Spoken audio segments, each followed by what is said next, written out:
beg for you, it's my prayer. May you keep ascending success. Stay, oh, beg for you, it's my prayer. May you keep ascending success. Stay. Alhamdulillahi Rabbil Alameen. Wassalatu wassalamu ala Sayyidil Mursaleen. Amma ba'd, fa'udhu billahi minash shaitanir rajim. Bismillahir Rahmanir Rahim. Wassalatu wassalamu alayka ya Rasulullah. Wa ala alika wa ashabika ya Habiballah.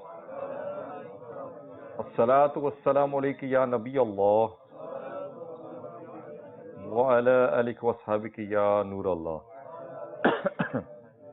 There are also many blessings in reciting Durood Pak upon the Prophet of Allah sallallahu ta'ala wa sallam. The final messenger of Allah sallallahu ta'ala wa sallam is reported to have said that recite salat, recite Durood Pak upon me wherever you are, as your salat certainly reaches me. Sallu ala al-Habib sallallahu. Again, we've said this many times that in our modern day lives, we want to multitask. Everybody wants to try and do as many things at the same time, because we're always trying to utilize our time to the best of our abilities. And unless your job entails speaking, maybe if you're a teacher, you're an orator, or maybe you're a solicitor and you're always on the phone. Other than that, if you're a driver or if you're a cook or whatever it is, all these other jobs or whatever it is, even if you're a student, whatever it is, you can multitask. And one of the things that you can multitask in doing is do your studies, do your job, do your waiting, do your driving, do your cooking, do what it is, but at the same time, send Durood Pak upon the Prophet of Allah sallallahu alaihi wasallam. And who knows that one extra Durood Pak that we recite today might make all the difference on the Day of Judgment. My dear Islamic brothers and viewers of my channel, it's narrated that there was a non-Muslim man and he fell in love with a non-Muslim woman. And this love that they had affected every fiber of their being. And this man, it drove him to act as though he had lost all his senses. He began forgetting to eat and to drink. And as a result of that, to look for a solution, he came to the foremost saint of that time, Sayyidina Atta, rahmatullahi ta'ala. And he said to him that, I've got this problem, what should I do? Now the saint, he gave him a piece of paper, and on the piece of paper was written, Bismillahir Rahmanir Rahim. Written on this, and he told him to swallow it. The non-Muslim, he did this. This was a non-Muslim. The non-Muslim did this, and this, by swallowing this, caused his heart to change. He then said to him, O Atta, I've tasted the sweetness of faith and light has kindled in my heart. I've forgotten the love that I had for that woman. Please tell me more about Islam. When the saint informed him of Islam further, the man then became a Muslim by the blessings of Bismillahir Rahmanir Rahim. Now when the woman, who this person was infatuated about, heard that her admirer had accepted Islam, she also came to the saint and said to him that, O Imam of the Muslims, I am the very woman that the man who accepted Islam was blessed with. I had a dream in which someone said to me, if you wish to see your abode in paradise, then come to yourself, and he will show you. So here I am. Tell me, where is my paradise? The saint then said to him that if you wish for paradise, then you must first open the doors before you can go towards it. The woman said, what are the doors to paradise? And the saint replied, say Bismillahir Rahmanir Rahim. She then recited this, and that as well caused a revolution to take place in her heart. And she also announced that I find my heart filled with light. Please tell me more about Islam. The saint then told her about the beautiful religion of Islam. And that once again, by the blessings of Bismillahir Rahmanir Rahim, she too also became a Muslim. When she slept that night, she had a dream and saw herself in paradise. There she saw beautiful domes and a magnificent palace. On one of the domes it was written, Bismillahir Rahmanir Rahim, La ilaha illallah, Muhammadur Rasulullah. The woman recited these words, and someone then called out, O reciter, Allah Azza wa Jal has granted all of this to you. My Islamic brothers and viewers of Mother Channel, this Bismillahir Rahmanir Rahim, because the majority of the people that are here today, or the majority of the people that are watching this program today, we don't realize the true value of it. We don't realize how lucky we are, how fortunate we are that Allah Azza wa Jalla has given us this. We don't know the value of these things. In the same way, sometimes maybe if you were to give a child, a diamond, or a child a block of gold or something like that, he wouldn't realize the true value of it. And maybe because we've just had it there from the beginning, we've been brought up with it. And it's been something that we've heard, we've not valued it. And this Bismillahir Rahmanir Rahim is a complete verse in the Quran. And it was revealed in 2 separate surahs. And it's also part of a verse in Juz 19, Surah Al-Naml. And this Bismillahir Rahmanir Rahim, what is the translation of this? With the name of Allah, the most gracious and the most merciful. Unfortunately, there will be many of us that won't even know that translation. They won't even know that translation. And there will be many of us, if we are honest with ourselves, at what age did we know the translation of it? We're told maybe we're in a household where our parents tell us to recite this before this, recite this before that, but do we know the meaning? And again, this is a statement. It shows ourselves the lack of knowledge that we have for the Deen of Islam. That we do not know the basic things that we are reading. We've all just read Salatul Maghrib. You all read Surah Fatiha. You all listen to the surahs. Do we know the meaning of the surahs? All right, you might not know the translation or the recitation or be able to memorize the surahs that were translated today by the Imam Sahib, but the surahs that you know yourself, that you recite every day, Surah Ikhlas that you recite every day, do you know the translations of them? And again, that is the reflection on the knowledge that we have. The scholar, Ahmad al-Sawi, Rahmatullah Ta'ala, said that the Quran begins with Bismillah. So the servants of Allah follow this and begin every good action with Bismillah. Hadith also encourages to recite Bismillah at the beginning of any good and important actions. So we need to make this part of our actions. Whatever you do, if it's a good action, if it's a good deed, start with that. The Prophet of Allah Sallallahu Alaihi Wasallam declared that every important act that does not begin with Bismillahir Rahmanir Rahim, it remains incomplete. Now many of us will think, well, hold on a minute, I've not said Bismillahir Rahmanir Rahim, I've done something and it happened. So how can you say to me that it remains incomplete? I decided to come to Fazana Madina Radram today. When I left home today, I didn't say Bismillahir Rahmanir Rahim, I'm here. So is the act not complete? It might appear complete from a physical point of view, but from a spiritual point of view, it is incomplete. And our deen, if you look at it, it's so easy that there are certain things, when the scholars say to you, when the Mubalik say to you, act upon the sunnah of the Prophet of Allah Sallallahu Alaihi Wasallam, and they tell you the sunnahs, they're not asking you to climb Mount Snowdon. They're not asking you to go on a marathon. There are simple things that if we make simple changes in our life, just small changes, then the blessings will come into our life, the barakah will come into our life, and the reward will be there for us as well. When I say to you that before you begin any permissible act, any good act, say Bismillahir Rahmanir Rahim. How hard is that? How hard is that? It's not as if I'm saying, oh my God, you've got to keep 10 nafal rosas and this will be the reward. I'm asking you to do something simple. And the problem is that there are so many simple things in our deen that are so rewarding that we forget them. Because we don't value them, we don't understand the value behind them. And so we need to think about this and reflect on this.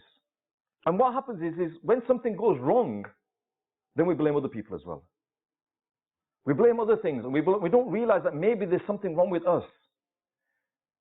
For example, I said to you that there is something that happened and it completed, and you say, well, I didn't say Bismillahir Rahman, and I'm saying to you that there's a spiritual problem there. But maybe sometimes when something doesn't go right, then we blame somebody else. And if we look at our problems that we have with our spouses, our problems that we have with our children, our problems that we have with our businesses, our problems that we have with our relatives. I've said it many, many times before. If you want to find the source of your problems, the source of the majority of your problems that you're facing, look in the mirror and that person in front of you, he's the source of your problems. We're not living our lives as we should be living our lives. And then we wonder why we're facing the problems. When the Prophet of Allah Sallallahu Alaihi Wasallam says, recite Bismillahir Rahmanir Rahim before every permissible act, we're not doing it. And then we're saying, why is this happening to me? The Prophet of Allah Sallallahu Alaihi Wasallam is instructing us, commanding us, ordering us in fact, to recite the Salah 5 times a day. We're not doing it. And then we wonder why. Why we're facing all these problems. Allah Azza wa Jalla has ordered us to fast in the month of Ramadan. We don't. And then we wonder why we're facing all these problems. Zakat that is obligatory upon us, we're not paying it. And then we wonder why we're facing all these problems. Hajj became farz upon us 10 years ago, 12 years ago, 15 years ago. We've not performed the Hajj. And then we're wondering why we're facing all these problems. We need to look at ourselves first. Before we blame others, look at our shortcomings. It's very easy to point a finger. It's very easy to blame your relative, your spouse, your children, your neighbors, your colleagues. It's very easy to blame somebody else. But what about my shortcomings? You know, unfortunately, even when it comes to other aspects of the deen of Islam, when we talk about responsibilities, when we talk about hukuk and we say, well, that person, he has the responsibility to say this to me. He has the responsibility to do this to me. This is my right, this is my right, this is my right. What about your responsibilities? We know what our rights are as a father. We know what our rights are as a husband. We know what our rights are as an elder brother. We know what our rights are as a son. But do we know what our responsibilities are as a father? What our responsibilities are as a son? What our responsibilities are as a husband? And what happens is we say, oh, they're not fulfilling my rights. They're not doing what they should be doing. Am I doing what I should be doing? Don't worry about whether others are doing what they should. Ask yourself. And that is the whole problem. We look at other people and see their shortcomings rather than looking at our own shortcomings. And if Allah Azza wa Jal blesses us with the ability to fulfill our role, our responsibility, we fulfill them. And then if something doesn't go right, then if something goes wrong, then that's a test from Allah. And our deen teaches us to have this patience inside us, to have this sabr inside us. But unfortunately, we don't have this. We're always looking for an excuse. We're always looking to blame someone.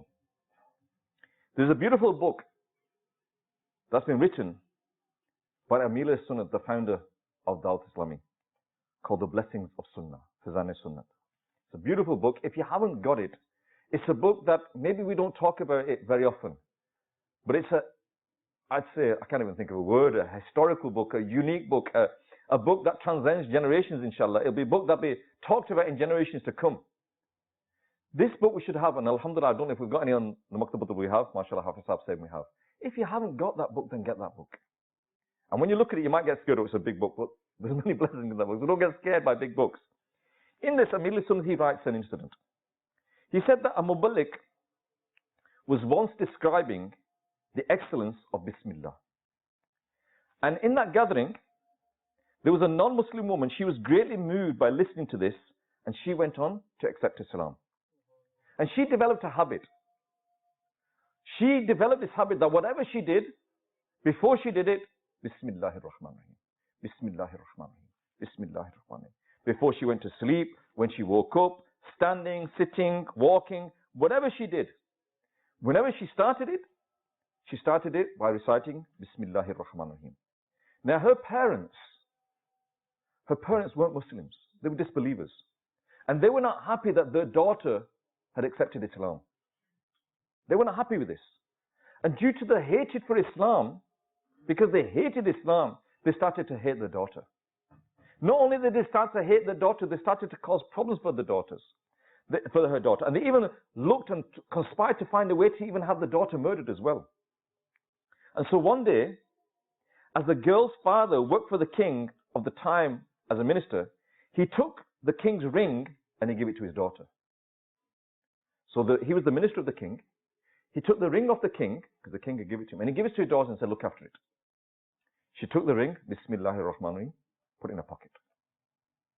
Sometime later, that father, he took that ring out of the pocket. He took the ring out of the pocket, threw it in the river. Thinking to himself that the next day, when I present her in front of the king, and I say to her, where's the ring?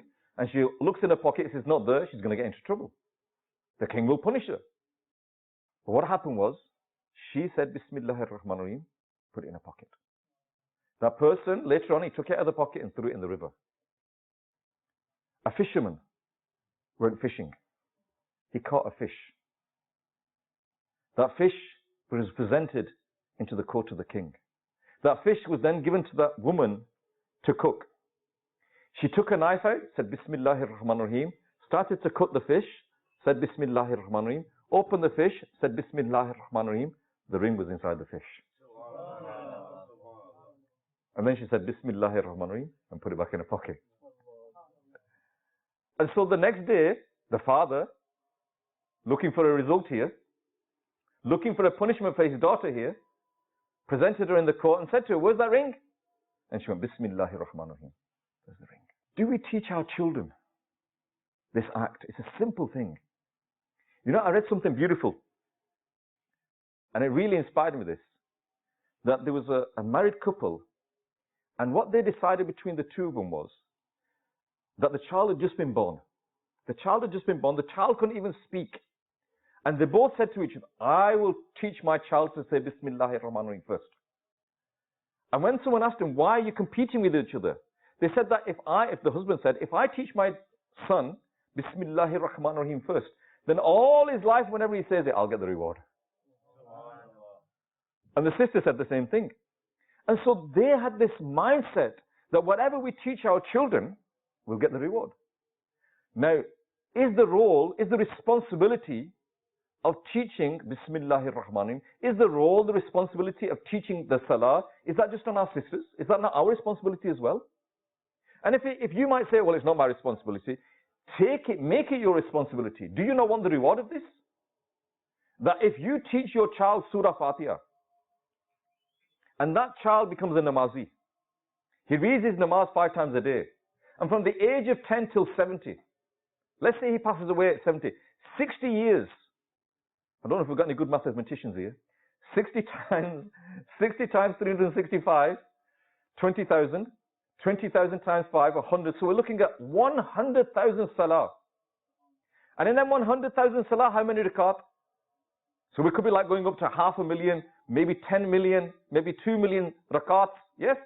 In your lifetime, that child could possibly recite, I don't know, I might have got the math all wrong, but it could be 1 million or 2 million rakats he could recite in his life. 2 million times your child recites Surah Fatiha. And the person who taught him, will that person not get the reward? Surely that person will get the reward. So we need to teach our children these things. Teach them the kalama, teach them the durood, teach them all of these things, and get them habitual in reciting them. You know, when you come to these gatherings, and you hear about the blessings of reciting Durood Pak upon the Prophet of Allah sallallahu alaihi wasallam, we need to teach them to our children, encourage them. The whole reason why we give you a blessing, because if you think about it, at the beginning of the speech, I begin by reciting Durood Pak. As-salatu was-salamu alayka ya Rasulullah. I say this. So why do we give you a blessing? Why do we give you a blessing reciting Durood Pak? So that you become aware of it. You are then encouraged to act upon it. And then you try and remember it, pass it on to others, so that other people can be habitual in reciting Durood Pak. This is the reward. This is the intention. So all of us, we should not just have this mindset, give the child to the Qari Sahib. Okay, you'll get the reward of taking your children to the madrasa. You'll get the reward of getting them a good Islamic education. But can't you teach your children anything?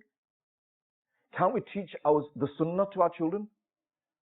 Can we not even teach our children, okay, you might not know, the surahs of the Quran, you might not know the Quran of Bayat, but can you not teach your child to eat with his right hand and say, beta, this is a sunnah. This is a sunnah. Yeah? Can you not teach the children what they should not be doing, even from a young age? I was with somebody the other day and they had a 3-year-old daughter, and they were talking to the 3-year-old daughter about alcohol. Beta, alcohol is a dirty thing. Allah wants us to stay away from alcohol. And she's going, Abba, what is alcohol? What is alcohol? Beta, it's a horrible thing. And when they were, next time apparently, when they were going through Tesco and Asda or something like that, and there's an aisle there where all the alcohol is, said, Beta, this is never go near it. And now whenever they go to Tesco, Abba, we're not going in there, we're not going in there. This is the tarbiyat at a young age. Can we not teach our children these things? You know, I realize in this country that one thing that we can teach our children, we do teach our children, is we teach them how horrible bacon is. Many children, small children, they won't even say the word, they'll say P-I-G. They won't even say it. How did that happen? How is it that child is so scared, thinks it's so horrible? Because we've taught them that child. We taught that child this. Now, if we can teach them that that's a horrible thing, I was brought up with the same way, that it's a horrible thing. And what happens is, even now at this age, when I go past, I'm walking down the street, and there's a shop that sells it, I go to the other side of the road. Because that smell, we've been brought up that this is a horrible, dirty thing, that smell, we've been brought up with that. That mindset's been given to me. So if that mindset's been given to me, can that other things not be put in my mind as well? If the hatred for that can be put in my mind, can the hatred for other things not be put in my mind? And if that hatred can be put in my mind, can the love for other things not be put in my mind? Why is it that's the only thing we taught our children? MashaAllah, Hafiz Sahab is here, many of the Muballiks here, they'll tell you, when they go out on the streets and they will meet people that have committed all sorts of sins. But I don't think they've met a child that's committed this sin. Why? Because they've had that upbringing. And that is the question we need to ask. What upbringing are we giving our children? What are we teaching our children? It is our responsibility. And what happens is, again, we put that responsibility onto other people. We blame other people. You know, when a child is born in this country, within a few minutes, within 20 minutes, maybe half an hour, that child is born, they'll have an injection. It's called the vitamin K injection. They'll have it in the heel. And then for the 2 months later, MMR and tetanus and Hib and what all these vaccinations that their children have. What are these vaccinations for? Them vaccinations are there to safeguard that child so that when that child goes out into society, the diseases that are there, he's got the vaccinations. That child's got the vaccination. So that child is protected from them diseases. Now, when did they give them their vaccinations? Did they wait until that child goes out there? No, they give it earlier. From a very young age. And then they give the booster jabs. You know, they give this booster jab, an extra jab, the MMR, the MMR1, MMR2, MMR3, all of these booster jabs to protect your child. You give them vaccinations. What about the moral vaccinations? What vaccinations are we giving? Yes, we're talking about physical diseases here by giving these jabs. What about all them social diseases that are out there? What vaccinations are we giving to our children to protect them? What vaccinations are we giving them to protect them from lying, cheating, swearing, backbiting, committing all of these other sins? Whose responsibility is it to give them the vaccinations? Our responsibility. From a young age to teach our children that this is wrong, this is haram. You cannot just wake up one morning and think your children are going to be okay. It doesn't happen like that. You know, you have a business, a successful business. You put a lot of effort into that business. And only then when you put a lot of effort into that business does that business become successful. Do you think your child is going to become pious without any struggle? Do you think your child is going to become pious without putting any effort into it? It might happen. I'm not saying it won't happen. It might not. But ultimately, you have to put effort into it. And like I said, it is our responsibility. There's 2 or 3 things I want to mention today.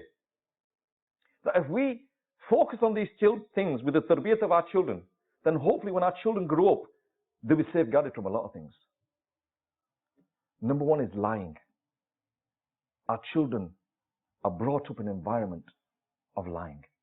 You've all heard the famous story of Sheikh Abdul Qadir Jilani, rahmatullah ta'ala. When he was later on in his life, when he became very successful and he had all these people coming to him, and he had many students that had traveled from many, many distances, and someone asked him, what is the basis of your success?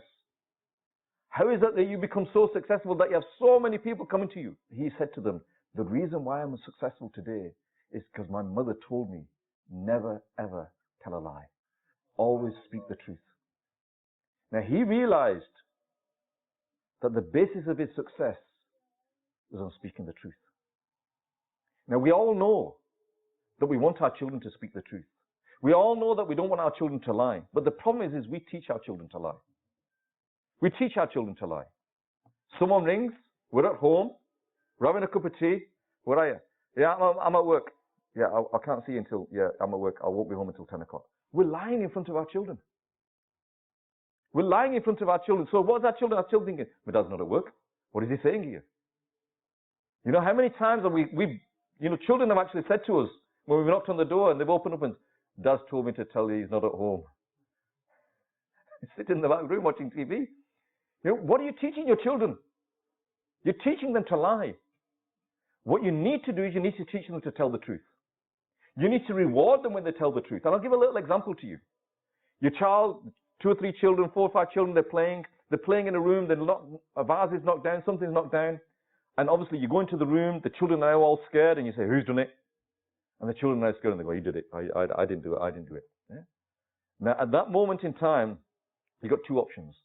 What happens is normally the father will say, Acha, and he hasn't got time to deal with it. So he punishes them all. So, right, none of you can play on the game station now for the next 3 days, 5 days, a week, whatever. Or what he does is he says, shouts at the wife, you sort it out, I haven't got time to deal with this. In doing that, you've taught the child something. Number 1, either the punishment is shared, or number 2, we get away with it. So what is lying? Lying is something good. You taught them that. You taught them that lying is good. Why? Because they didn't get punished. They got away with it. And if they were punished, the punishment was shared. But if you go into that room and they're scared, and you say, Beta, look, one of you's done it, but please tell me the truth. Don't worry, but at least tell me the truth.